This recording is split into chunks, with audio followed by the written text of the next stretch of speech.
नमस्कार, अपना उत्तर प्रदेश देख रहे हैं आप और मैं हूं आपके साथ ज्योति आर्या। चिली के विदेश मंत्री 2 दिन के भारत दौरे पर हैं, जहां दिल्ली में दूसरे भारत चिली JCM में विदेश मंत्री S जयशंकर ने उद्घाटन भाषण दिया। Let me welcome you and your delegation to India. It's really a great pleasure to have you all here for the meeting of the second India-Chile Joint Commission meeting. The first one we did quite a few years ago, and that was during the COVID time. It was virtually. So I'm really glad that we have an opportunity to meet in person. As I welcome you, let me also say we very much value the participation of Chile in the Voice of Global South summits. We heard your president. He gave a very insightful set of remarks at the summit in August. We also thank you very much for your support for our permanent membership in the Expanded Security Council. Your own participation in the Trade and Economic Ministers meeting in November 2023 is also something we appreciate very deeply. I think today we have a lot to discuss. I have colleagues from many ministries here whom I will introduce after that, but I would request you to make your opening remarks. Thank you very much for your words of welcome. I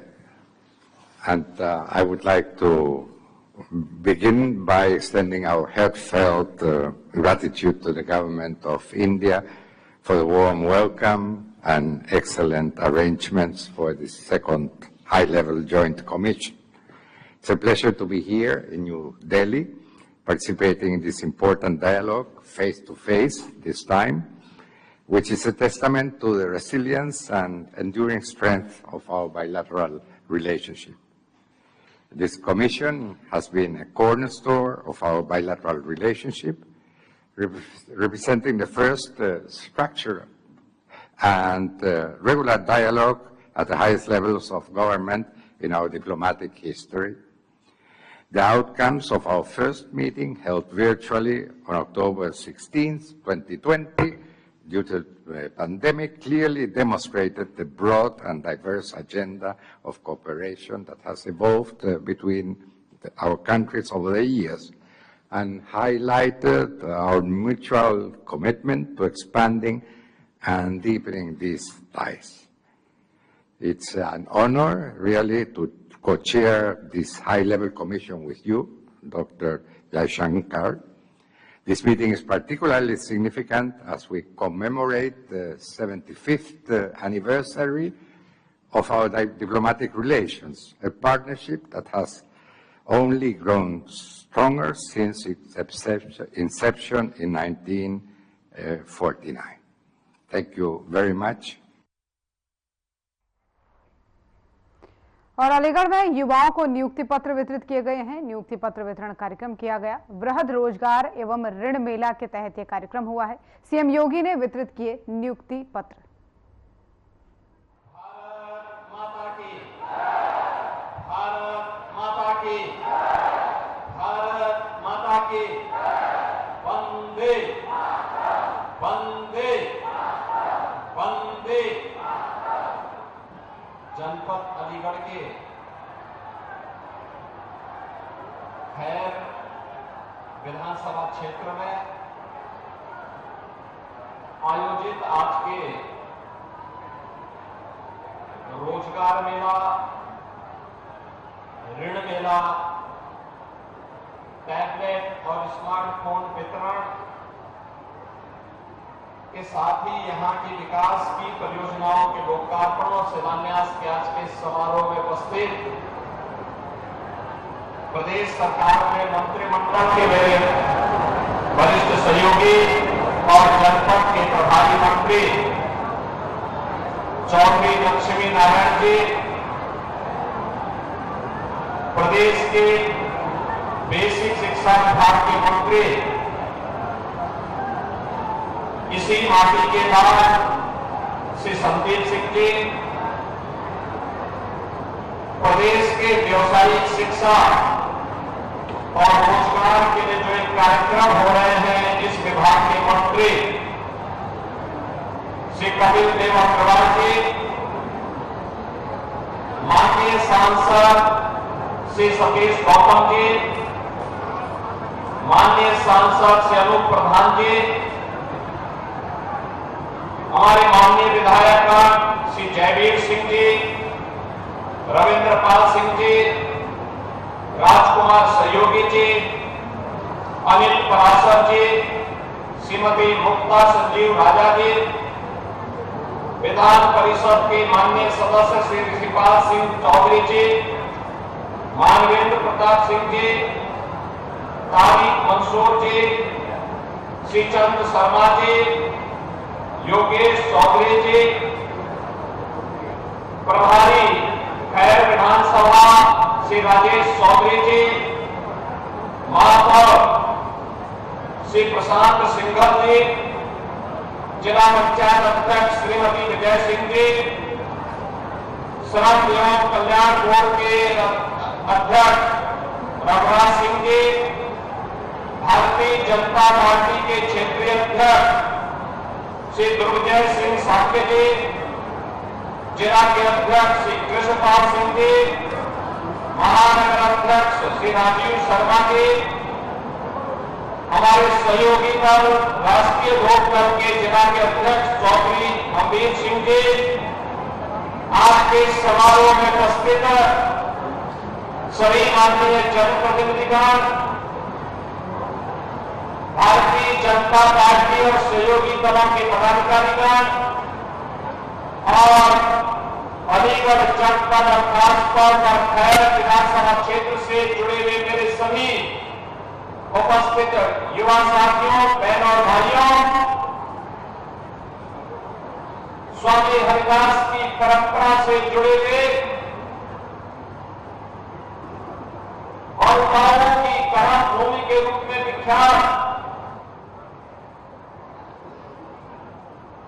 कवि हरिभूमि के रूप में जाना जाने वाला और अब अलीगढ़ के रूप में देश और दुनिया के अंदर अपनी छाप को छोड़ने वाले अलीगढ़ की आप सभी जनता जनार्दन का मैं हृदय से स्वागत करता हूं, अभिनंदन करता हूं। बहनों भाइयों, आपने यहां से विधायक के रूप में श्री अनूप प्रधान को चुना। वे पहले राज्य सरकार में मंत्री बने, अब वह संसद के लिए चुने गए हैं।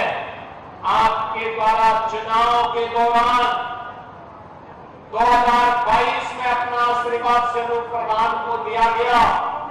इसके लिए आपके प्रति कृतज्ञता ज्ञापित करने और श्री सतीश गौतम को और अनूप प्रधान को फिर से सांसद बनाने के लिए आप सभी का अलीगढ़ हाथरस की जनता के प्रति हृदय से आभार व्यक्त करने के लिए आज मैं यहां आया हूं। बहनों भाइयों, यह सच है कि विकास का कोई विकल्प नहीं हो सकता। विकास के साथ रोजगार भी चाहिए, लेकिन इन सब की आधारशिला है सुरक्षा। सुरक्षा के बगैर कुछ नहीं हो सकता। सुशासन की स्थापना नहीं हो सकती। युवाओं के सपने को उड़ान देने के लिए पंख नहीं लगाए जा सकते। लेकिन आज हमारा सौभाग्य है कि भारत का सशक्त नेतृत्व प्रधानमंत्री मोदी जी के नेतृत्व में दुनिया के अंदर भारत को सबसे बड़ी अर्थव्यवस्था के रूप में स्थापित करने के लिए जिस प्रतिबद्धता के साथ कार्य कर रहा है, वो उसके परिणाम हम सबके सामने हैं। और प्रधानमंत्री मोदी जी की प्रेरणा से ये कार्यक्रम आज युवा कभी नौकरी करने के लिए शहर में जाता था, आज वे लोग सरकार के साथ मिलकर के युवा के पास जा रहे हैं कि चलिए आपके लिए हम नौकरी दे रहे हैं, आइए आप अपनी स्किल के अनुसार नौकरी प्राप्त करिए। हम आपकी क्षमता का उपयोग करते हुए आपके रोजगार और सम्मानजनक जीवन की एक उचित व्यवस्था देंगे। बहनों भाइयों, आज यहां पर 63 से अधिक कंपनियां रोजगार देने के लिए आई हैं। ये रोजगार मेला उत्तर प्रदेश सरकार के सहयोग से यहां पे बनाया गया है।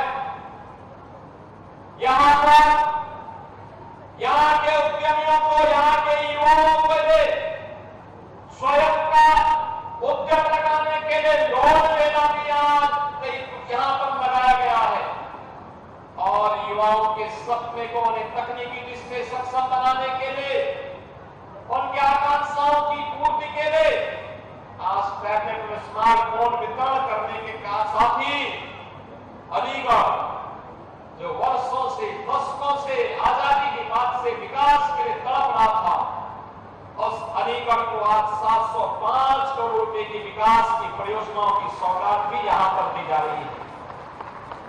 बहनों भाइयों, आपने आजादी के बाद के भारत को देखा, खिसक खिसक करके चल रहा था, जाति के नाम पर बांट रहे थे, सामाजिक तानेबाने को छिन्न भिन्न कर रहे थे, विकास की योजनाओं में भी जाति, मत, मजहब, क्षेत्र और भाषा देख करके विकास की योजनाओं का लाभ किया जाता था। अगर विकास की योजनाओं में भेदभाव नहीं होता तो जिन सड़कों की चर्चा चौधरी लक्ष्मी नारायण जी कर रहे थे, जिस विकास की चर्चा श्री सतीश गौतम कर रहे थे, जिस विकास की चर्चा से लोग प्रदान कर रहे थे, यह 2014 के पहले भी हो गया होता। बहनों भाइयों, विकास राज आपको दिखता है, मकान हर एक का, कोई भेदभाव हुआ? बिजली सबको, कोई भेदभाव हुआ? रोजगार सबको, कोई भेदभाव नहीं। हमने 6.5 लाख नौजवानों को प्रदेश के अंदर नौकरी दी। हमने प्रदेश के अंदर 2 करोड़ से अधिक नौजवानों को रोजगार दिया, निजी क्षेत्र में निवेश करके, और लगभग 75 लाख से अधिक नौजवानों को, उद्यमियों को स्वतः रोजगार के साथ जोड़ने का काम भी हमारी सरकार ने किया है। डबल इंजन की भारतीय जनता पार्टी की सरकार ने किया है। मकान सबको, बिजली सबको, उज्ज्वला योजना में रसोई गैस के कनेक्शन सबको, पानी सबको, सड़क का काम भी हुआ, बड़े बड़े कार्य भी हुए, लेकिन भेदभाव किसी के साथ नहीं किया। जाति के नाम पर नहीं, मत और मजहब के नाम पर नहीं, क्षेत्र और भाषा के नाम पर नहीं। आपने देखा होगा जिन नौजवानों को स्मार्टफोन वितरित हुआ, रोजगार के सर्टिफिकेट वितरित हुए, हर जाति और मत और मजहब के थे, क्योंकि मोदी जी का तो मंत्र है सबका साथ और सबका विकास। हम भेदभाव किसी के साथ नहीं करेंगे, लेकिन अराजकता फैलाने की छूट भी किसी को नहीं देंगे, अव्यवस्था फैलाने की छूट भी किसी को नहीं देंगे, गुंडागर्दी फैलाने की छूट भी किसी को नहीं देंगे। बेटी की सुरक्षा हो या व्यापारी का सम्मान, किसी को उसके साथ खिलवाड़ करने की छूट नहीं देने देंगे। और अगर किसी ने दुस्साहस किया तो वह रास्ता, दुस्साहस का रास्ता सीधे यमराज के घर तक ही उसको पहुंचाएगा, नहीं देगा। बहनों और भाइयों, आज मैं आपसे यही कहने के लिए आया हूं, जब उन्हें सत्ता प्राप्त हुई थी, कांग्रेस हो या समाजवादी पार्टी या बहुजन समाजवादी पार्टी, इन लोगों ने सामाजिक ताने बाने को छिन्न भिन्न किया, अपनी योजनाओं के माध्यम से तुष्टीकरण की पराकाष्ठा पर चढ़ करके समाज को विकास की धारा से विमुख करने का काम किया, बेटी की सुरक्षा में सेंध लगाने का काम किया। और आज भी जब देश विकास की नित नई ऊंचाइयों को छू रहा है, तब भी ये लोग वही काम कर रहे हैं। याद करिए 2014 में मोदी जी के आने के बाद देश के अंदर एक नया परिदृश्य देखने को मिला है। एक तरफ बिना झुके प्रधानमंत्री मोदी जी विकास की योजनाओं को आगे बढ़ाने का काम कर रहे हैं, देश को विकास की नई बुलंदियों की ओर ले जाने का काम कर रहे हैं। दूसरी तरफ विपक्ष है दुष्प्रचार करके बदनाम करने का काम कर रहा है, जाति दुष्प्रचार कर रहा है, अराजकता फैलाने का काम कर रहा है, जातियों को आपस में लड़ाने का काम कर रहा है। बहनों और भाइयों, इन्होंने राष्ट्र नायकों का अपमान किया। नेताजी सुभाष चंद्र बोस हो, सरदार वल्लभ भाई पटेल हो, डॉक्टर श्यामा प्रसाद मुखर्जी हो, या फिर महाराणा महेंद्र प्रताप सिंह, इन सब का अपमान अगर किसी ने किया था तो कांग्रेस ने किया था। कांग्रेस ने कभी भी महापुरुषों को, राष्ट्र नायकों को सम्मान नहीं दिया। भारतीय जनता पार्टी है इन महापुरुषों को सम्मान देने का काम कर रही है। एनडीए की सरकार में सम्मान देने का काम कर रही है। राजा महेंद्र प्रताप सिंह जी के नाम पर अलीगढ़ में बना विश्वविद्यालय इसका उदाहरण है। मां शाकंभरी के नाम पर सहारनपुर में बना विश्वविद्यालय इसका उदाहरण है। महाराजा सुहेलदेव के नाम पर बना विश्वविद्यालय आजमगढ़ इसका उदाहरण है। लेकिन बहनों और भाइयों, इन लोगों को तो एक परिवार के सिवाय कोई नहीं सोचता। जब इनकी सत्ता आई, केवल और केवल एक परिवार के नाम पर सब कुछ हो, इन राष्ट्र नायकों का नाम न हो। और जब सत्ता में थे तब तो भारत के अंदर भारत के मूल समाज को प्रताड़ित करना, युवाओं के जीवन के साथ खिलवाड़ करना, अन्नदाता किसानों को आत्महत्या करने के लिए मजबूर करना, बेटी और व्यापारी की सुरक्षा में सेंध लगाना, जैसे कांग्रेस को, समाजवादी पार्टी को, इन विपक्षी दलों को जब सत्ता का अवसर प्राप्त हुआ था, इन्होंने खूब दुरुपयोग किया, इनको प्रताड़ित किया, अपमानित किया, आधा विकास के कार्यों में बाधा स्वयं पैदा की। और जब सत्ता से बाहर हुए, आज भी इनके कारनामे बंद नहीं हुए हैं, आप भी वही कार्य कर रहे हैं। आपने देखा होगा समाजवादी पार्टी के मुखिया को क्या बेटी की सुरक्षा पर कुछ बोलने का अधिकार है? क्या इनको बोलने का अधिकार है? कितनी बेशर्मी के साथ ये लोग वक्तव्य देते हैं। कोलकाता में एक महिला चिकित्सक के साथ जो कुछ घटना घटी हुई, पूरा देश स्तब्ध है, दुखित है, अपनी संवेदना व्यक्त कर रहा है। लेकिन बेशर्मी के साथ समाजवादी पार्टी के मुखिया के द्वारा उन दलितों का समर्थन किया जाता है। अयोध्या में एक निषाद बेटी के साथ जो कुछ घटना घटी हुई समाजवादी पार्टी के पदाधिकारी के द्वारा, घटनाओं में कुछ हुआ, ये सब घटनाएं ये बताती हैं कि कांग्रेस हो या समाजवादी पार्टी, इनके अंदर, बहनों और भाइयों, इनके अंदर लगता है जिन्ना की आत्मा घुस गई है। और जिन्ना की आत्मा घुस करके फिर से जिन्ना ने देश का विभाजन करने का पाप किया था और इसीलिए अंतिम समय में घुट-घुट करके मरा था।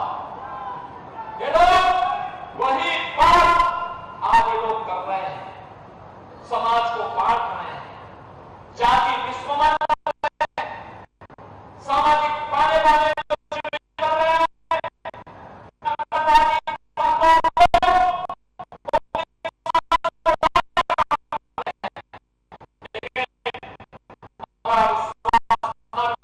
मोदी जी के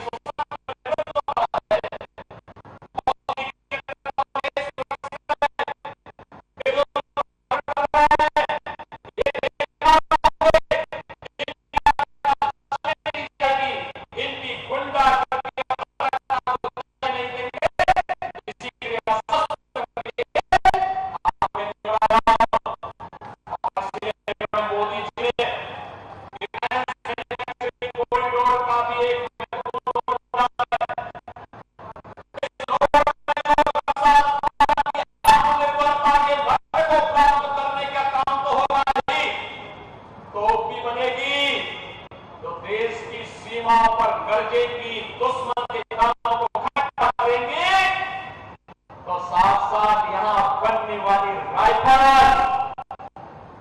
उपद्रवी और देशद्रोही तत्वों की छाती को छिन्न भिन्न करके उसको विदीर्ण करने का काम भी करेगी और सुरक्षा का पुख्ता इंतजाम भी करेगी। मैं धन्यवाद दूंगा आपके उद्यमियों को। उन्होंने अलीगढ़ नोट पर जितने भी जमीन हमारे पास थी उस डिफेंस कॉरिडोर में उस लैंड को लेकर के अपना कार्य प्रारंभ कर दिया है। आज उत्तर प्रदेश रक्षा उत्पादन में आत्मनिर्भरता के लक्ष्य को प्राप्त कर रहा है। चाहे वह अलीगढ़ हो, चाहे वह झांसी हो या कानपुर या लखनऊ, सभी नोट पर काम प्रारंभ हो चुका है। उत्तर प्रदेश ये समाजवादी पार्टी ने दंगा प्रदेश बना दिया। कांग्रेस के समय के दंगे की चर्चा कर रहे थे चौधरी लक्ष्मी नारायण के। बहनों भाइयों, मैं आपको आश्वस्त करने के लिए आया हूं, बेटी और व्यापारी की सुरक्षा के साथ भी खिलवाड़ नहीं करने देंगे। किसी बहन के साथ किसी को खिलवाड़ करने की इजाजत नहीं देंगे, लेकिन साथ साथ किसी दंगाई को भी अराजकता फैलाने की छूट भी नहीं देंगे। कोई सुरक्षा के साथ खिलवाड़ नहीं कर पाएगा। और मैंने पहले ही कहा, हम सुरक्षा सबको देंगे, सम्मान सबको देंगे, विकास सबका करेंगे, लेकिन अगर किसी ने कानून को हाथ में लेने का दुस्साहस किया तो उसको लेने के देने पड़ जाएंगे। उसकी कई पीढ़ियों के द्वारा जो अनैतिक और अवैध तरीके से अर्जित संपत्ति है, इस संपत्ति को जब्त करके गरीबों में बंटाने का काम करेंगे। उसी प्रकार से करेंगे जैसे हमने प्रयागराज में किया है। माफिया की जमीन पर गरीबों के लिए आवास बनाने के काम किए हैं। और बहनों भाइयों, आज हम सब वही कहने के लिए आपको आए हैं। आपने देखा होगा 56 लाख गरीबों को एक एक आवास उत्तर प्रदेश में प्रधानमंत्री आवास योजना में प्राप्त हुआ।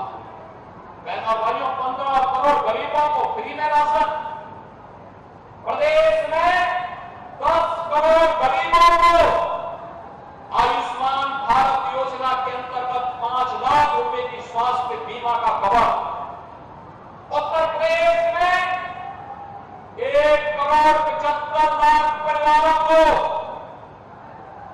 उज्ज्वला योजना में फ्री में रसोई गैस के कनेक्शन दिए गए हैं।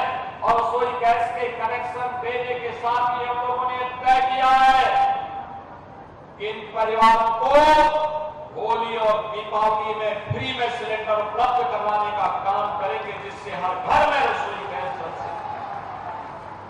बहनों और भाइयों, आज सड़क में भेदभाव नहीं, बिजली में भेदभाव नहीं, स्पोर्ट्स के लिए कार्यक्रम हो रहे हैं। हमने तो स्पोर्ट्स कोटे में नौकरी देनी प्रारंभ कर दी है। आपने देखा होगा अभी एक 5 नौजवान लड़का राजकुमार पाल ओलंपिक में भारत इंडिया हॉकी टीम के साथ में खेल रहे थे और ओलंपिक में भारतीय टीम ने मेडल जीता। राजकुमार पाल उत्तर प्रदेश का नौजवान है। हमने कहा इसको डिप्टी एसपी की नौकरी देंगे, सीधे डिप्टी एसपी बनाएंगे। आपने देखा होगा पारुल चौधरी ने कॉमनवेल्थ गेम्स में चीन की खिलाड़ी को हराया। हमने कहा इसको डिप्टी एसपी बनाएंगे, हमने उसको नियुक्ति पत्र जारी कर दिया। बहनों और भाइयों, 500 खिलाड़ियों को नौकरी दे चुके हैं। और आज मैं खैर वालों को भी एक खुशखबरी दे रहा हूं कि आपका मिनी स्टेडियम का शिलान्यास आज यहां पर पैदा किए। यहां खिलाड़ी कोई पारुल चौधरी, कोई राजकुमार पाल, ऐसे खिलाड़ी पैदा होकर नौकरी की गारंटी भाजपा की डबल इंजन की सरकार निभाई। तो अलीगढ़ से सीएम योगी को सुन रहे थे आप। बुलेटिन में फिलहाल इतना ही। नमस्कार।